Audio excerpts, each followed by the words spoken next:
If you're looking to buy a car anytime soon, or simply if you're annoyed of your monthly payments because they're too expensive, you want to make sure you stay for the entirety of this episode because we're going to help you out a whole lot. So, Nooski, let's get into it, bro. Yeah, so let's start off by talking about what most of you guys are struggling with. So it kind of says it right here for you guys, right? We understand that Americans are struggling to pay off their car loans, and there are 3 charts which explain why. So if you right now are struggling in any way, shape, or form, or if you're thinking about buying a car, as Rel said, this is why you need to make sure you're paying attention, because you don't want to get a car and then struggle to pay your bills. That's just not what you want. So let's just go article by article and line by line. The links will be in the description below, as I said. But it says, you managed to buy a car, but can you afford to keep it? Along with the soaring car prices, loan rates are the most expensive they've been. Mind you, this came out in April 15th. So rates have actually gone even higher. So now what they're saying over here is the annual APR, so annual percentage rate, on financing a new car has climbed from 4.5% in March 2022 to 7% a year later. So for those who don't know, I am in the car rental business. And Rel, when you bought your car, just for transparency purposes, what is the amount that you pay per month? I pay $267 a month right now.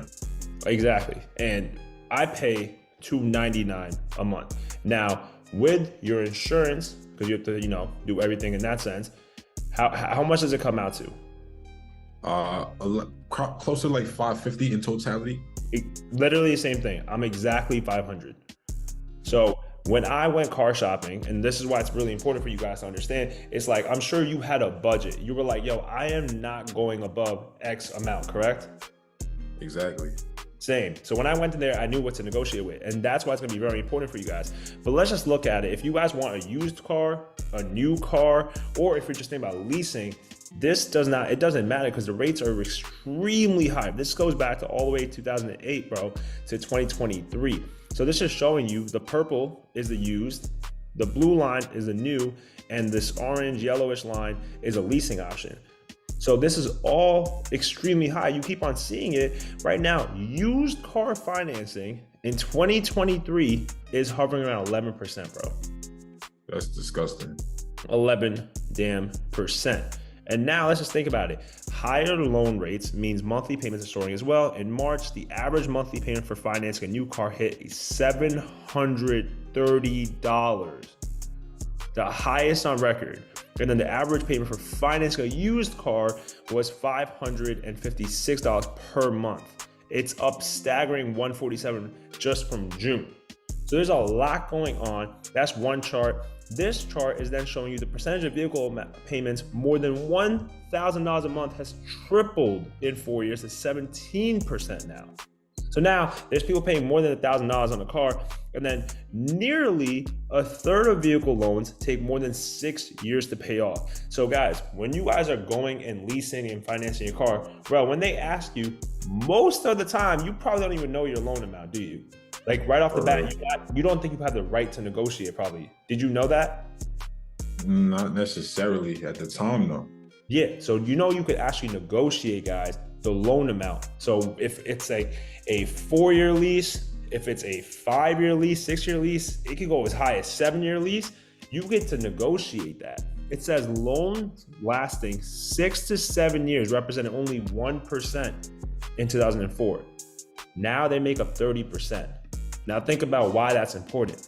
I'm going to show you guys a chart, but if you think about it, if you're extending your loan payment, just like student loans or anything else in life, what tends to happen is you're reducing your monthly payment. You're basically making a bare minimum payment on your credit card, but then like we talked about before, what do you end up paying more than? And the interest. Exactly. So the bank is winning. The shop is winning, everything's great, but it's like, what's really going on? So that's why it's super important to understand that. And why is this a problem? Well, this is showing you the percent of people right here, right? This is showing you the ranking of states by luxury cars. So percentage of share of luxury cars. New Jersey, 29, Connecticut, 27, California. It's pretty damn high, I would say. And then you come down here, national average is 18%. So this is basically showing the percentage of people in the state that own a luxury car. It's 18%. But then we're out here saying this thing. Americans are struggling to pay off their car loans. Well, guys, 18% of you, so nearly 1/5 of the population has a luxury car, and then we're saying we can't afford to pay our cars. Now, let's just think about it. I want to show you guys this. This is going to show you the same thing, right?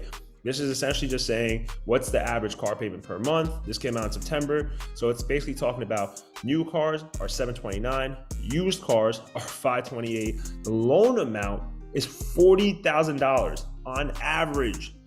Used cars is $26,000. Interest rate 6.6%. Interest rate 11%. Look at the loan term. They're extending it out now more than you usually saw. And this is with a good credit score. Imagine if you have a bad credit score. Imagine you don't have a great credit score. What ends up happening? And this is the other crazy part. How much does a new car cost? This is a really nice article. Once again, the link is in the description below for you guys. But just look at this. Bro, the average cost of a new car in 2018 was what, bro? $37,577. It went up slowly, right? Like 2019, we hit 38. What did we hit in 2020, bro? By the time 2020 came, we were at 41,000. And then look at this jump. That's nuts, bro. Look at that jump. And now we're at 48,000. So we jumped $10,000 in just 5 years. And now you might be thinking, like, what if I get a normal car? It does not matter, guys. The cost of a car is extremely expensive right now. This right here is showing you a subcompact, a compact, a midsize, and a full-size car. All of the numbers have gone up. Every single one of them, from 2018 to 2022, 2023, 2021, year by year, they just keep going up and up and up.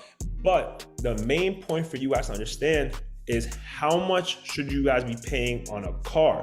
Should you guys be paying 30% of your salary, 40% of your salary? Like, what is the amount? Bro, can you please remind people, when you went to go shopping, bro, did you have a budget in mind? I did have a budget in mind, yes. And when you were going about your budget, what was the things that you considered the most? I'm thinking about my monthly income and then how much I want to be spending on my car per month. Exactly. So this right here, and mind you, we just give you guys what we think is right from our research, but this right says, how much should you pay for your car, right? How much should my car payment be? They say that financial experts recommend spending no more than 10% of your monthly take-home pay. So if you make $100,000, does not mean you get to spend like, oh, I can spend $10,000 on a year for my car. Like, that's cool. Bro, your take home is not 100.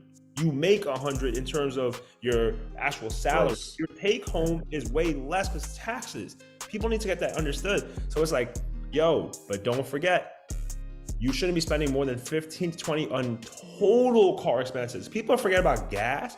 People forget about insurance. People forget about maintenance. So for all of you guys thinking, how much should I spend on a car? Take your take-home income and then average out what like 15%, 20% could be. And I would suggest going a little bit lower because, yo, at the end of the day, guys, a car is not there to flex. If you don't have a house, and bro, let me know if I'm wrong here. If you don't have a house, you don't have investments, you're not trying to impress someone, should you really be getting a luxury car right now?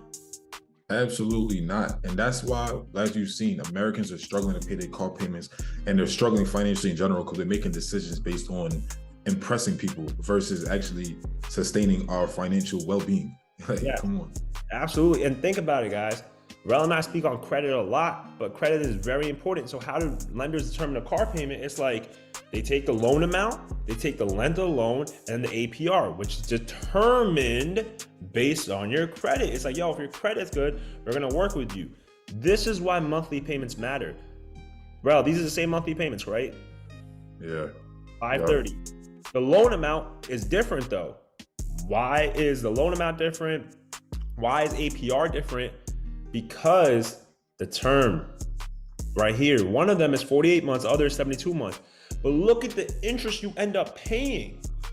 Now, what you could do is you can say, I'll take the longer term payment. Interest will be a little bit higher. It's fine. But then, guys, you guys could always refinance. Don't, like, a car works in the same way that a house does. You're able to refinance the amount you need to borrow. So when a car payment doesn't fit your budget, this is where it's important. You can refinance. You can delay buying a car. You could also just reduce the amount that you borrow. You shouldn't be borrowing such an expensive car, and you shouldn't be buying an expensive car if you cannot afford the payment. So during this time, Rel, can you please let us know, like, why savings are important and why investing is important, why budgeting is important? Yeah, so then you know exactly where your money's at all times. And that means you can actually make decisions like these with information. You're not just out here guessing. So you know, like, okay, well, I make this amount of money. That means that I shouldn't be spending more than, $10,000 on this car payment, including insurance, gas, etc. You need to know where all your dollars are so that you can actually build your financial future. So yes, you need to know exactly how much you have for investing, saving, expenses such as a car note and a car insurance, and therefore you'll be making wise decisions and you're on your way. The thing is that what lands a lot of Americans and people in the world in general in trouble is the fact that you're just out here guessing, just spending money you don't have, and then when you're in a financial hole, you don't know how to get out because you don't know where your money's at. So come on, let's do better.